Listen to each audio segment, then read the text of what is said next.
This is Aaron Rice, your host for Maryland Climate Tech 2026. So glad that you made it to this presentation. I am here with my good friend Akil. Akil, let us know who you are, what organization you represent, and where you're from. Yes. Greetings, everyone. I'm Akil Leggett Jr., and I am the Director of Marketing Communications for the Annapolis-based nonprofit, the Black to the Chesapeake Foundation. I'm also a second-year sophomore at the University of Chicago, where I major in Comparative Human Development. And in this major, I would like to say that my specialization or my heightened focus is definitely in the educational inequities that that surround Black and Brown youth. I had do some work. I've done a lot of work in Annapolis, and I'm starting to continue to be implanted in the community here on the south side of Chicago, specifically Bronzeville, and basically seeing a lot of similarities in educational inequities from a small, big city, small town, big city dreams like Annapolis, and actually a major metropolitan like Chicago. Hmm. It just goes to show that size of the city is definitely not a factor Hmm.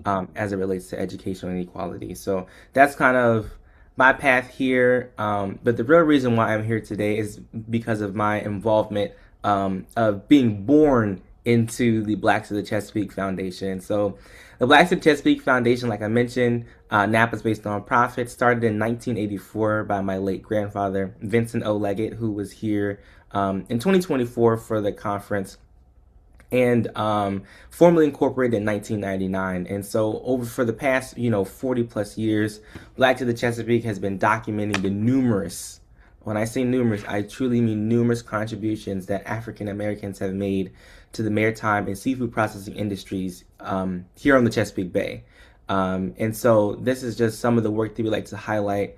And most importantly, what I'll share now as a part of my introduction is just, how we have, as an organization, been able to sustain ourselves for the past 40 years. And that has been my grandfather's mission of always incorporating the youth, which is how I was, born into the foundation, how I had a leadership role very early, because he truly believed that the young people will carry up the mantle and will, as he would say, carry the bloodstained banner, and will continue to champion the cause that his generation kind of taken on the mantle from older generations. And so he was a true believer in passing it on and ensuring that young people had the tools, the necessary tools, to equip themselves to lead and be change makers, particularly in the history field, but more later in his life, the environmental and climate action field also.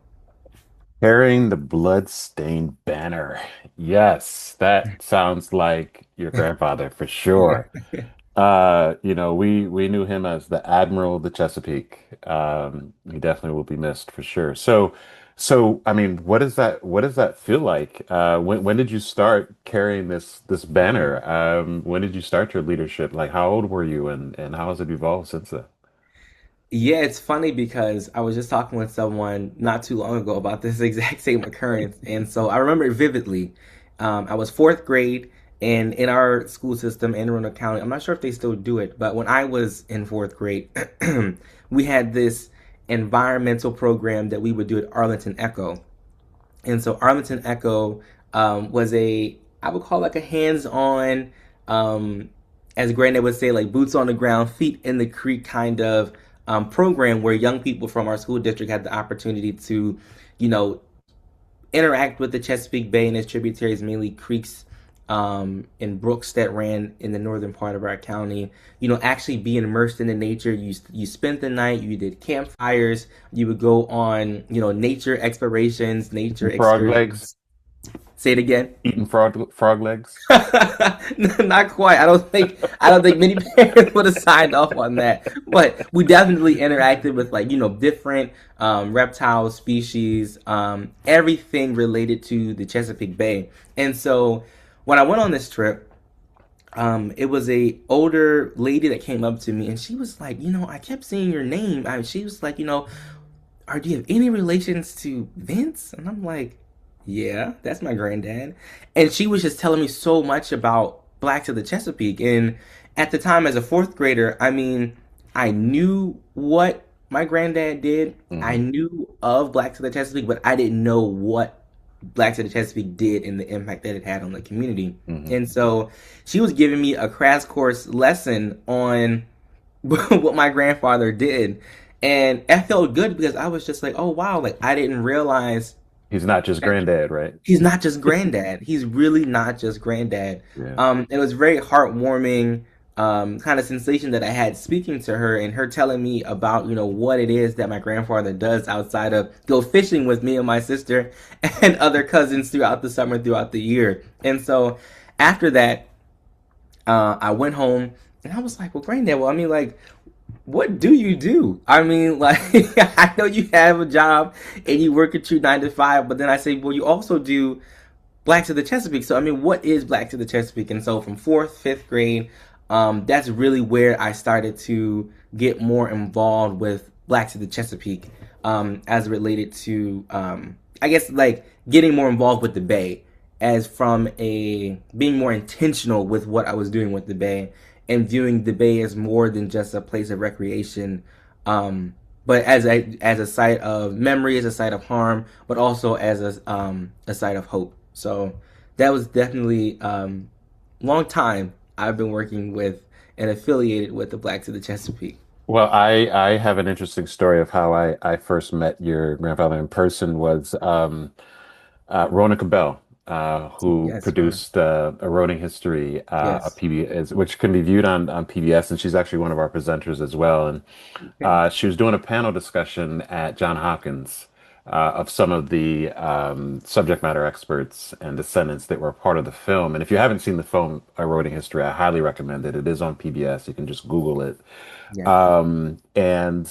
So there's a panel at Johns Hopkins I got a chance to attend, and I don't know that I saw the film yet because it was kind of still in the launch mode. Right. But I'd always seen Vince on, MPT or like any type of Harriet Tubman, Frederick Douglass,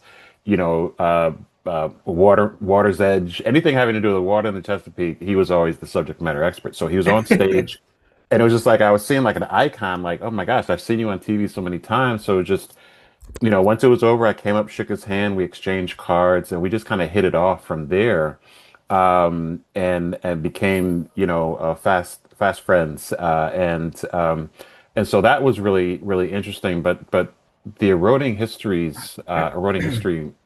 documentary is really probably one of the first ones that I've seen that really depicted what sea level rise and climate change is doing for the African American community and the descendant community there. Because some of the other films rarely are even featured in some of those films, and if we are, we're the ones being filmed doing the most dangerous work under a house that's being risen 8 feet, trying to secure it, but not featured as kind of main characters in the story. And so I definitely appreciate that. What were you involved with that film, or what was your? I know you've seen it. Yes. What was your? What did you think about it, and just kind of how it all came together? Yeah, so I wasn't a formal role in the film, but I definitely saw. I was with Granddad as he was filming, so while I wasn't in the film, I was definitely There, a you're on part of set. it. And yeah, exactly, I was on set, a part of it in that regard, and it was just heartwarming and also troubling just to see the disparities in the coverage Mm, of these happenings. mm, And so, it's not to say, I mean, there are climate deniers, there are climate advocates, but even some of the climate advocates, pick and choose which stories to tell. And it's in that picking and choosing of which stories to tell and which stories to highlight is where we see the disappearance of Black communities and where we see, unsung stories and the lack of elevating of Black voices in this sphere. And that was the main thing that Granddad, I remember him pushing, and that's kind of where I've kind of got that kind of same drive to elevating, the voices of Black and Brown communities mm, that are often underserved and underprivileged and don't have the resources to combat with other individuals that are in the same predicament, mhm, because they may have the dollars and the culture capital or whatever however you want to call it, mhm, to champion their cause further. and to Hmm. make their voices even more pronounced. Hmm. Hmm. And so, even for me, going through the different community areas that were talked about in the film, and basically seeing on how a high tide, forget rain, Right. it has gotten to the point that whereas though high tide, you need to be off of certain streets. Hmm. Hmm. High tide, you got to be home by a certain amount of time. You checking Hmm. the tide charts to see Hmm. if you can leave out or not. And so I remember we were in Cambridge for an event, and it had started raining, and people were telling us, if you're not from Cambridge, you pack your bags, it's time to go because it's unpredictable. We Right. don't know what this rain is going to do, but what we do know is that it's going to flood. Mm. And so for me, someone living from Annapolis, currently in Chicago, Hmm. and for those that are from Annapolis, we also know that with high tide, our downtown floods. Hmm. With rain Hmm. on top of high tide, that's really when things get treacherous. Hmm. And so, but we again haven't had a this severe encounter with flooding, whereas we are checking the tide charts just as frequently as we are checking the weather for the day. Hmm. And so that was a different reality that I was kind of exposed to about 3 years ago when we were in Cambridge for this event and this happening. And I was just like, this is a different way of living. This is a different way of life, and just how it became a norm. But then Granite was saying, while this is a norm and while this is a great thing, a lot of people are forgetting about the communities that are affected by this happening. And so that's why I commend Rona and her team for highlighting this and for sharing and telling the story. Because without the work that they're doing and the work of others, stories like this, here on Deal Islands on the Maryland Eastern Shore, they aren't getting they aren't getting the highlight that is needed to ensure that the funds are pumped into those communities to ensure that those communities are saved, because a lot of times we talk about erasure, Hmm. and erasure kind of being the rollback of history. We're not going to tell the whole story, we're not going to tell the whole truth, but erasure also looks like not providing the funds and the money and the resources to save communities.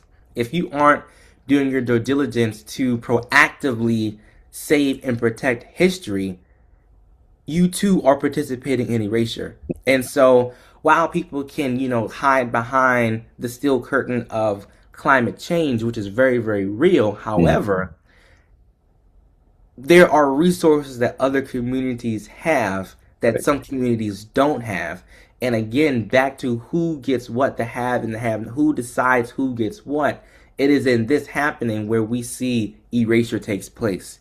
And so the erasure that we've seen throughout history during the legally segregated period known as Jim Crow, or in this current time, erasure looks different, but erasure is still erasure.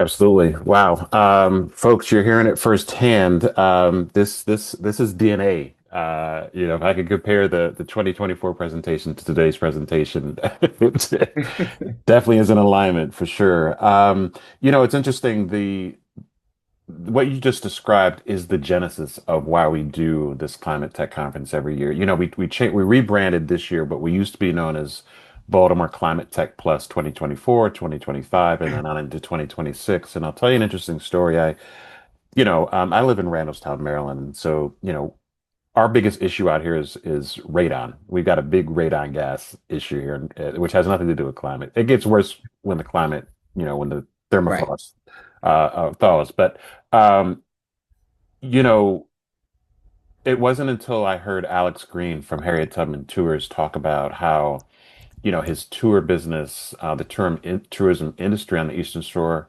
Dorchester County, Cambridge, is very much affected by climate change and the sea level rise, and water intrusion. To your point, certain places on the tour that he can't go.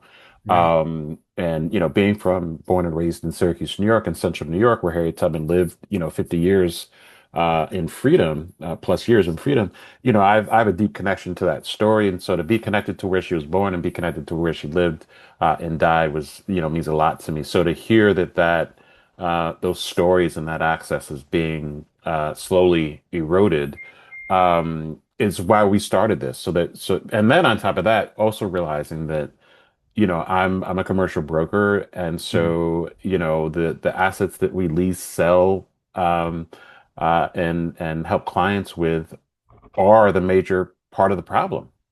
And that's when the light bulb kind of went off for me. Is like, hold up, wait, the residential commercial real estate industry is the biggest greenhouse gas emitter, kind of second to transportation. And so it all kind of clicked for me. And so that's why we actually started this, was based on, the stories that Alex would tell me about how his tour business is being affected by sea level rise. And then, hearing from Vincent, hearing from, Rona in regards to her film. So that's kind of why we do this, and we want to be able to bring international solutions to the table.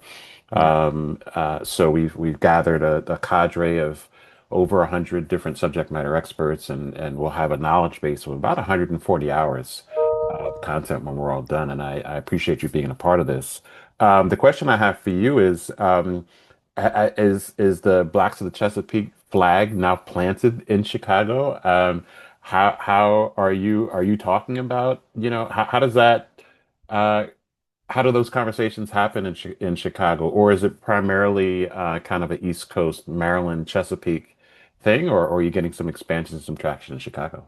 Yeah, I mean, to be truthfully honest, it's still something that I'm still trying to decide how to bring the conversation into play.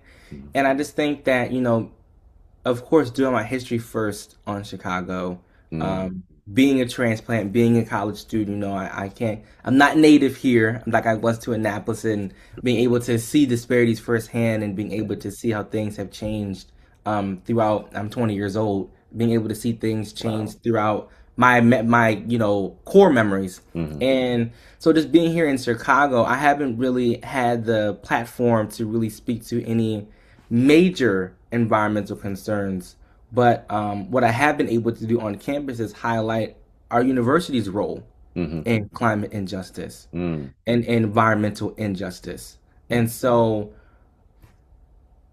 the University of Chicago, for anyone tuning in that knows about Chicago, knows about Hyde Park, Woodlawn, Kenwood, knows about the University of Chicago. Mm. And different people have different things to say about the University of Chicago. But this is what I'll say about the University of Chicago, that the university definitely, tries to support and be engaged and be a well community steward, but at the same time they aren't being proactive in this kind of programming to mitigate these environmental concerns. And so what I always do, and I do work with a group of students here in Bronzeville with the Black Star Project called the Young Black Men of Honor.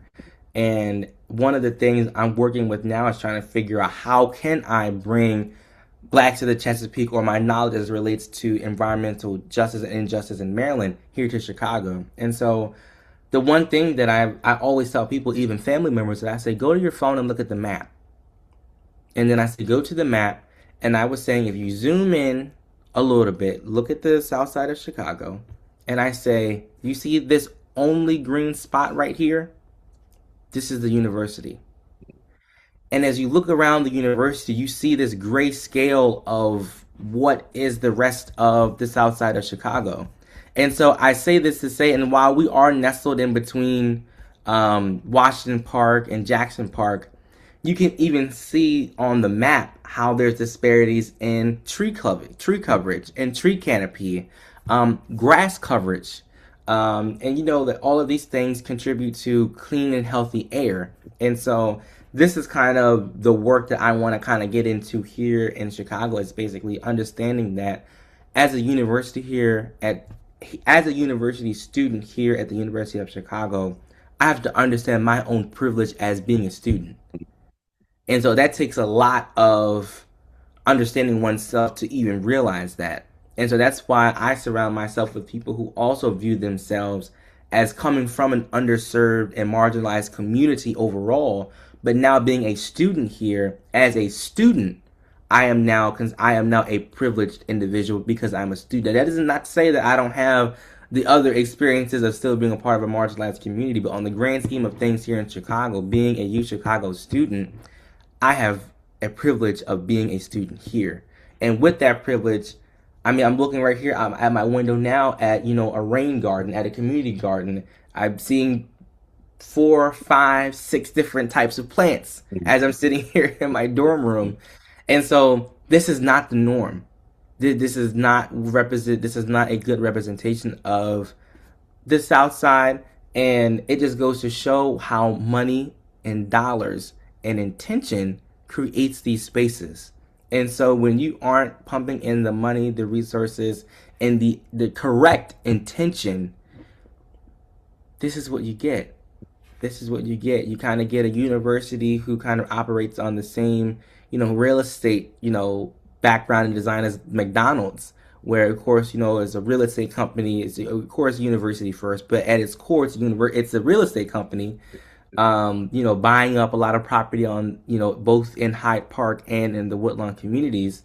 But at the same token, you're now driving out inhabitants. Mhm. And so, out of the name of research and out of the name of knowledge that the university boasts, and how that is their reasoning for doing this to ensure that we are cultivating the next generation of thinkers, it's kind of like, well, what about the generations of people that have lived in these communities that have sustained themselves for generations? Right. And so this is kind of what I'm battling with here as being connected to the individuals that make up the South Side because of our shared existence of being black in America, Mhm. but then also being a transplant, but also being a UChicago student, Mhm. and them Mhm. viewing me as someone with privilege who may not relate to them and to their story. And Right. so it's an interesting kind of situation I have going on here at the university. But it's not to say that I'm discouraged, but it definitely gives me a lot of hope, and a lot of thought thinking and intentional thinking that I have to go through to ensure that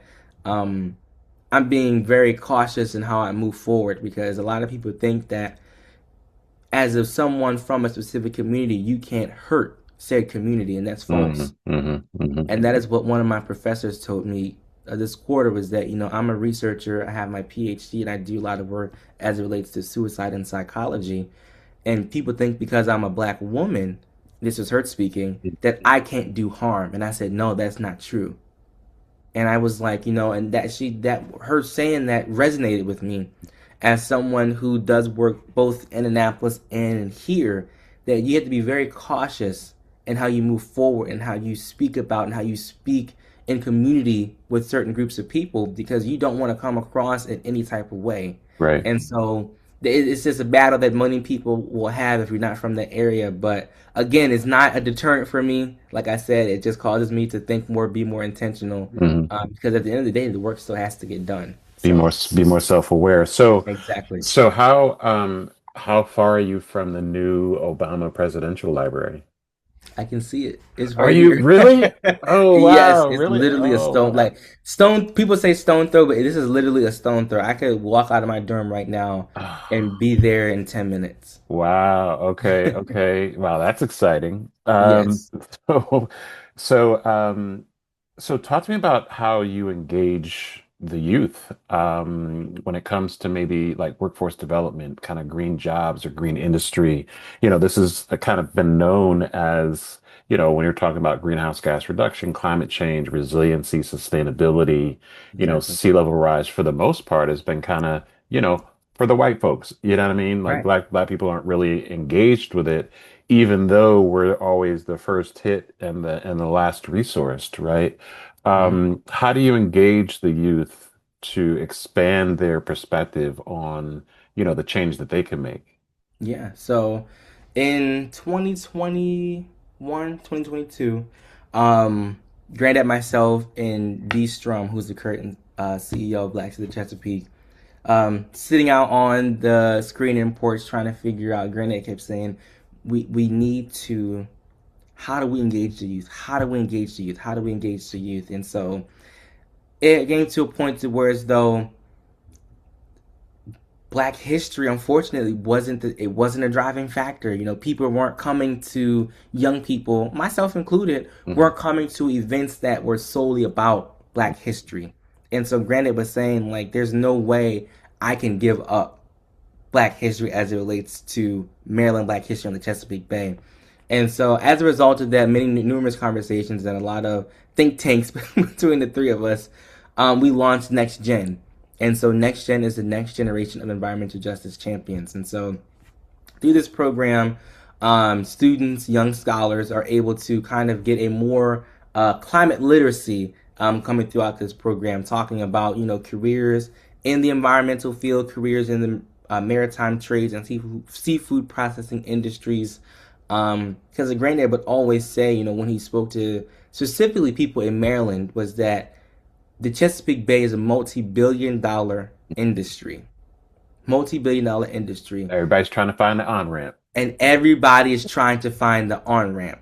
And so some people have the on ramp, and that on ramp has kind of been gate kept from certain communities. And so, Granddad, his whole goal was to provide an on ramp for underserved, overburdened communities, Black and brown communities, to have access to this multi-billion-dollar industry. And so, that is a segment, that is a part of our Next Gen program that we host at the Black City Chesapeake Foundation. But particularly, what I enjoy the most about Next Gen and what we have been able to develop out of Next Gen is that we have a college student, a graduate student at American University. Her name is Bryn Raridan, and she's an FAA certified drone pilot.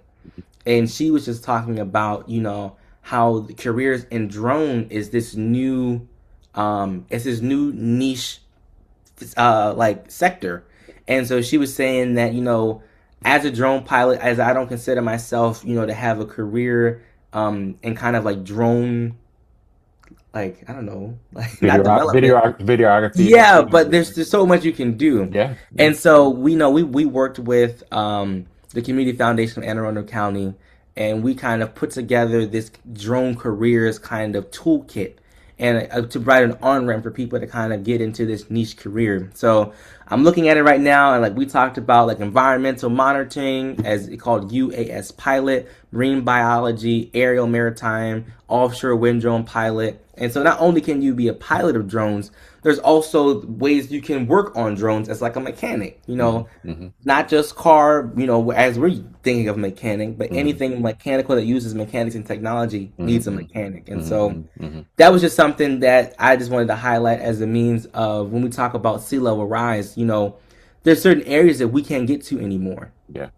And so the only way you can view and kind of be connected to this space is out of drone footage. Mm-hmm. And so, when we've done filming in the Blackwater Refuge, as Mm-hmm. Granted would say, Tubman country, Mm-hmm. some of the spaces that we could see, with permission was through the use of drone. Right. And so, with, heightened parameters because it is, a sacred space on the National Registry. So you can't just go in there and do whatever you want. And it's national fish and wildlife territory as well. So you got to Exactly. get extra permission Extra to permission. So we might have had like 20 feet of permission to go up and come down. That was it. But in the going up and coming down of the drone, we were just fascinated with just how in this area time stood still, Mm. and how, we're looking at the Blackwater Refuge and how it was just so quiet. I'm thinking about it right now. It was just so quiet and just so peaceful, and how untouched it was, and how Mm. we can make the claim that this is the same The topography vantage hasn't point changed. Right. The topography has Harriet not Tubman changed. would have used, Exactly. and the Exactly. individual she brought along with her as a part of the Underground Railroad. That's right.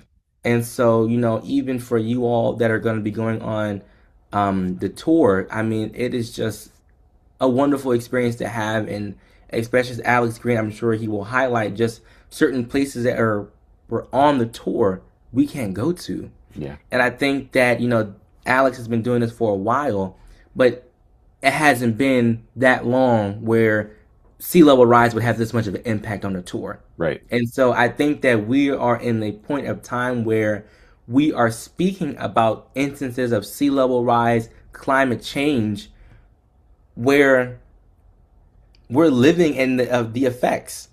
Like we're making the claims, and we're talking about what will happen. We're Mm-hmm. here. Mm-hmm.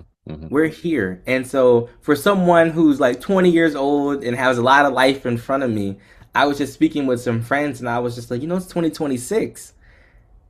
And in my mind, I was like, we're closer to 2030 than 2020.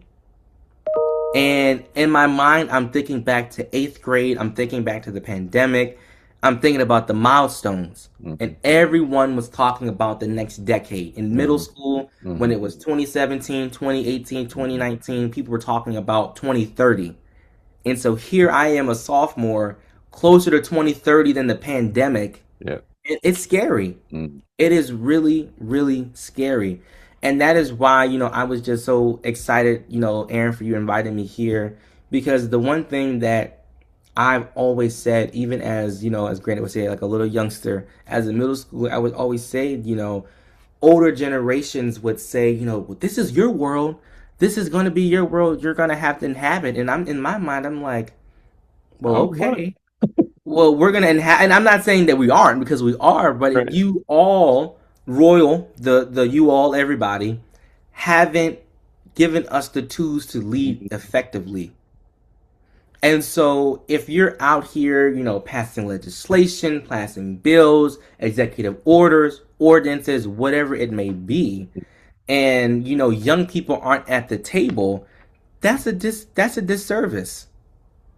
That is, in my opinion, that is a huge disservice if young people aren't in the conversation, specifically as it relates to climate resiliency.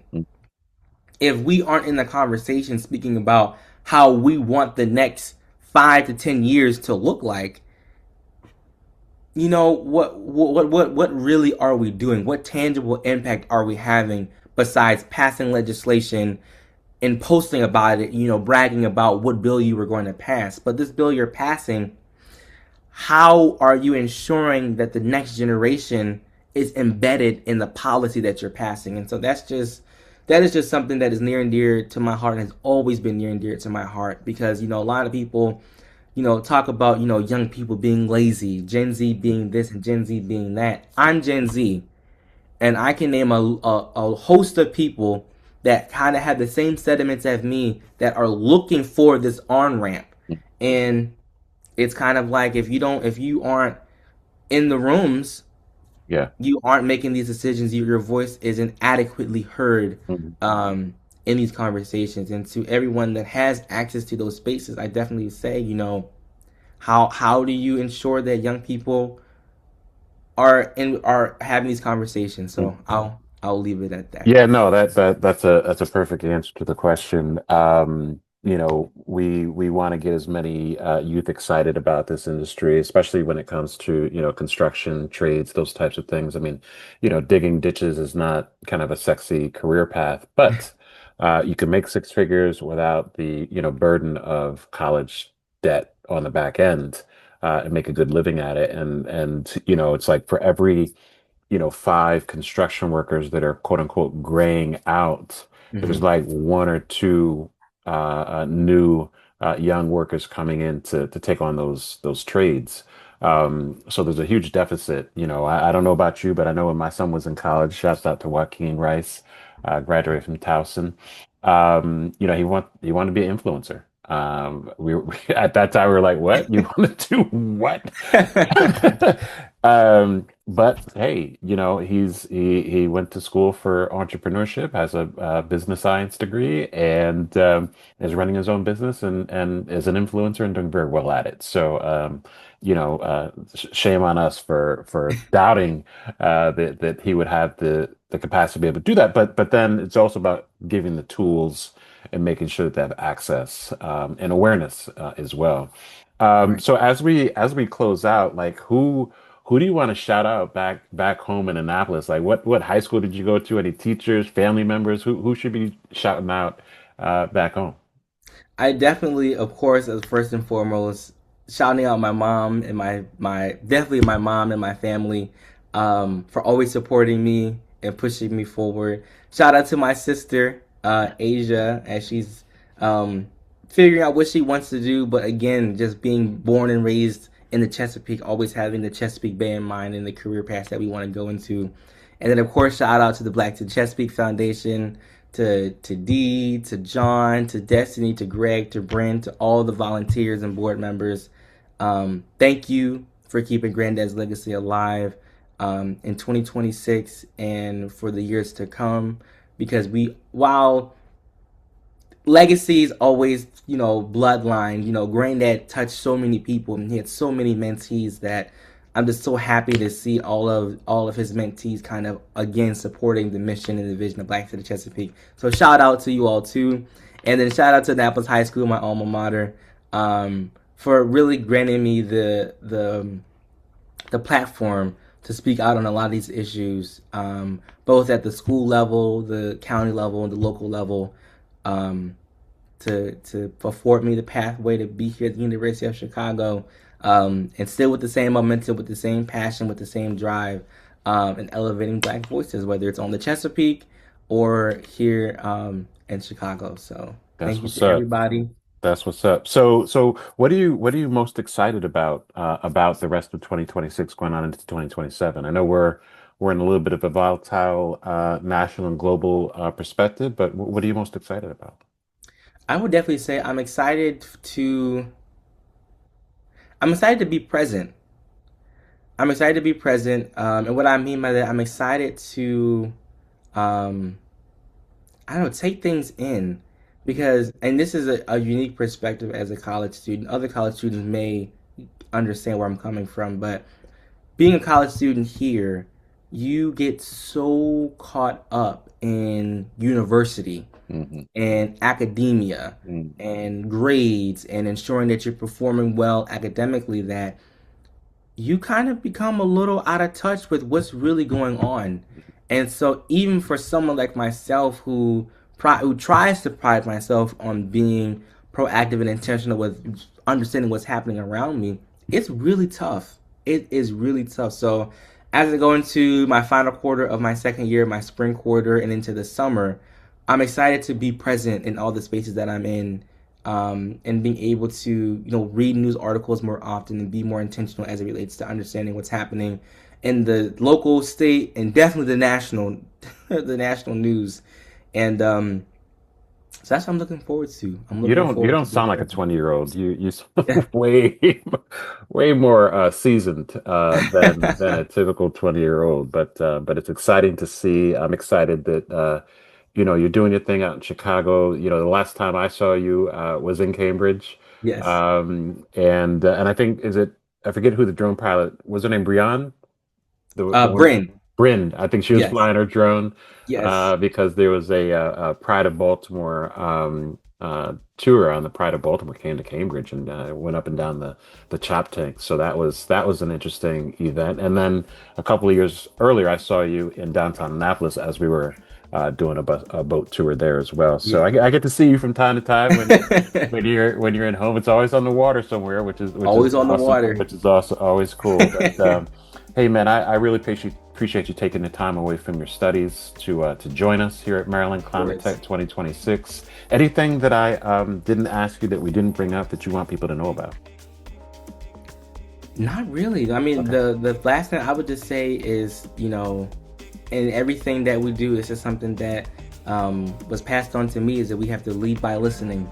And Mm, so for those that, like I said earlier, that are in those spaces, definitely listen to the concerns um, of the young people mm. as we go forth in climate action and climate activist work. Because you can't effectively lead if you don't listen to the concerns of those you are supposed to be leading. So that is just something that I would just leave with everyone that is tuning in, that has tuned in. Okay. Um, but with that, Akil, man, thank you so much for taking time to join us. This has been amazing. Your subject matter expertise, your thought leadership, right on point. Just what we're looking for. Well, thank you, Aaron, for the opportunity to share. Absolutely. Have a great weekend. You do the same. All right. Bye bye.